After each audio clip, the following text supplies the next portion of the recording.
biyaya mo. Amen.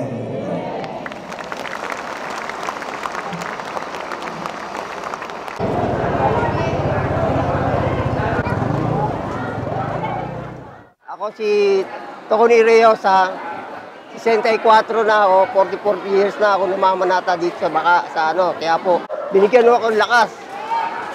Dahil siya lang ang pag-asa ko. Nagpapasalamat ako kay Monsinyo na binigyan akong buhay uli. Pangalawang buhay na to. Mang Tony is one of the thousands of devotees who gathered here in Quiapo Church to take part in the traditional Feast of the Black Nazarene. Every year, millions of devotees brave the heat of the sun for the Feast of the Black Nazarene. According to police, around 800,000 devotees flocked the Quiapo grounds as of 4 p.m. Wednesday. To ensure peace and order, around 2,000 policemen and soldiers were deployed to secure the vicinity of the Quiapo Church. Philippine Red Cross volunteers were also in the area to give medical assistance for the devotees. Around 5 million devotees are expected to take part in the procession from Quirino Grandstand to Quiapo Church.